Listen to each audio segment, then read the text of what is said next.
بسم اللہ الرحمن الرحیم۔ السلام علیکم پیارے بچوں، امید ہے آپ اپنے گھروں میں حفاظت کے ساتھ اور بخیر و عافیت ہوں گے۔ اسلامیات کی کلاس میں آج ہم نے تیسری حدیث پڑھنی ہے۔ اس سے پہلے ہم نے قرآن مجید کا سبق جس میں تعارف، حفاظت اور فضائل ہم نے پڑھا تھا۔ اس کے بعد ہم نے 2 حدیثیں پڑھی تھی۔ پہلی حدیث افضل الاعمال لا الہ الا اللہ و افضل الدعاء الاستغفار، اور دوسری حدیث جو تھی طلب العلم فریضۃ علی کل مسلم، جو ہم نے پرسوں پڑھی تھی۔ آج انشاءاللہ العزیز ہم تیسری حدیث جو صفحہ نمبر 29 پر ہے، خیرکم من تعلم القرآن وعلمہ، انشاءاللہ آج یہ پڑھیں گے۔ تو آج ہم حدیث نمبر 3 پڑھتے ہیں بیٹا۔ حدیث نمبر 3، خیرکم من تعلم القرآن وعلمہ، ترجمہ: تم میں سے بہتر وہ ہے جس نے قرآن سیکھا اور اسے دوسروں کو سکھایا۔ یعنی قرآن مجید اللہ رب العزت کی وہ عظیم الشان کتاب ہے کہ دنیا میں اس کا کوئی مقابلہ نہیں کر سکتا۔ تو دنیا کی تمام کتابوں میں بہترین کتاب قرآن مجید ہے۔ تشریح: اس حدیث مبارکہ صلی اللہ علیہ وسلم میں نبی کریم صلی اللہ علیہ وسلم نے قرآن سیکھنے اور سکھانے والے کو بہترین انسان قرار دیا ہے۔ جس طرح یہ کتاب عظیم ہے، کتاب بہترین ہے، اس طرح وہ انسان بھی سب سے بہتر ہے، سب سے بہترین ہے جو خود قرآن سیکھے اور دوسروں کو سکھائے۔ تو اس میں 2 ہیڈنگ ہے۔ پہلی ہیڈنگ بہترین کتاب، یا آپ یہ بھی کہہ سکتے ہیں کہ قرآن کا موضوع کیا ہے، تو اس کے حوالے سے بات ہوگی۔ پہلا پوائنٹ، قرآن پاک دنیا کی تمام کتابوں میں سے ایک عظیم الشان اور لازوال کتاب ہے۔ لازوال کتاب ہے، یعنی اس کی حفاظت کا ذمہ خود اللہ نے لیا ہے۔ ہم نے قرآن مجید کے چیپٹر میں پڑھا تھا حفاظت کے حوالے سے، تو اس وقت سے لے کر قیامت تک اللہ رب العزت اس کی حفاظت کریں گے، یہ خراب نہیں ہوگا، اس میں کوئی تحریف نہیں کر سکتا۔ قرآن کا موضوع جو ہے وہ انسان ہے۔ قرآن کس کے متعلق بات کرتا ہے؟ انسان کے فلاح اور ناکامی کے بارے میں بات کرتا ہے کہ کس چیز سے کامیابی حاصل کرے گا اور کس چیز کی وجہ سے پھر یہ ناکام ہوگا۔ قرآن پاک انسانی زندگی کے تمام پہلوؤں سے متعلق مکمل رہنمائی فراہم کرتا ہے۔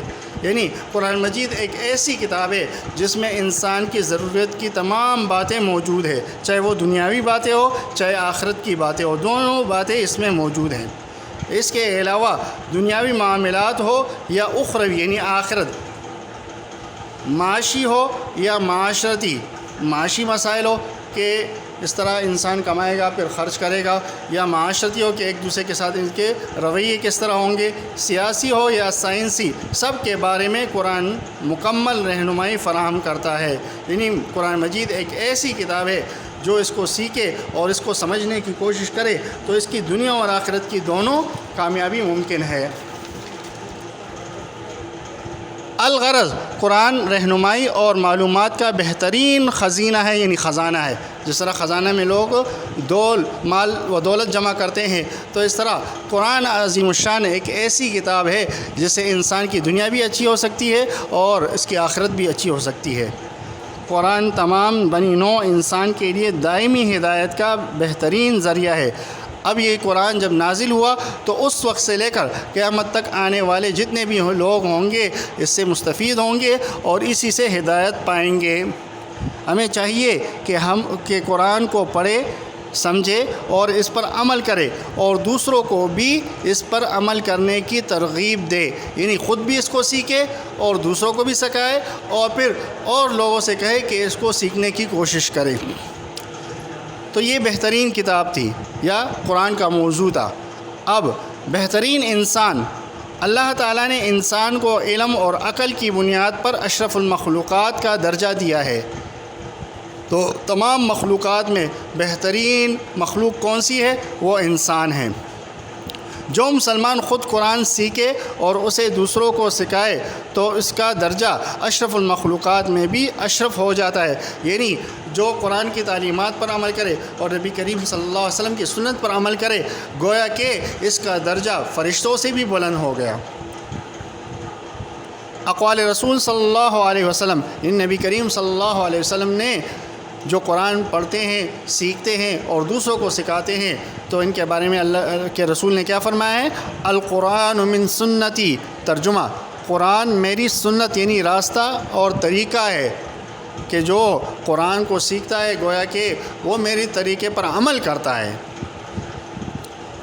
دوسری جگہ پر نبی کریم صلی اللہ علیہ وسلم نے فرمایا خیرکم من تعلم القرآن وعلمہ، جو حدیث آج ہم پڑھ رہے ہیں، خیرکم من تعلم القرآن وعلمہ، تم میں سے بہتر وہ ہے جس نے قرآن سیکھا اور اسے دوسروں کو سکھایا۔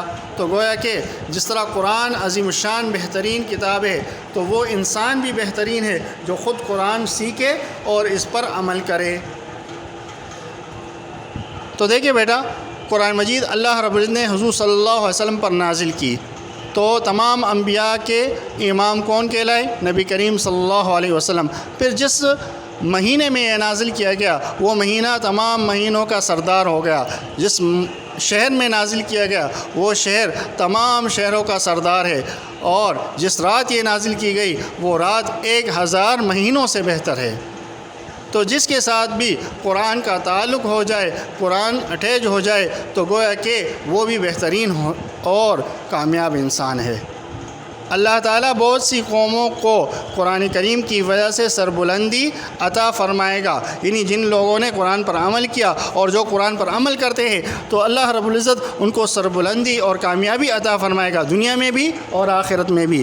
اور دوسری بہت سی قوموں کو اس سے غفلت کی وجہ سے گرا دے گا، تو اور جو اس پر عمل نہیں کرتے، اس کو سیکھتے نہیں ہیں، اس پر عمل نہیں کرتے، اس کو مانتے نہیں ہیں، تو اللہ رب العزت اس کو دنیا میں بھی ذلیل و خوار کرے گا اور آخرت میں بھی ذلیل و خوار کر دے گا۔ تو اللہ ہمیں قرآن کو سیکھنے، سمجھنے اور اس کو پڑھنے کی توفیق عطا فرمائے۔ اللہ ہم سب کا حامی و ناصر ہو۔ السلام علیکم۔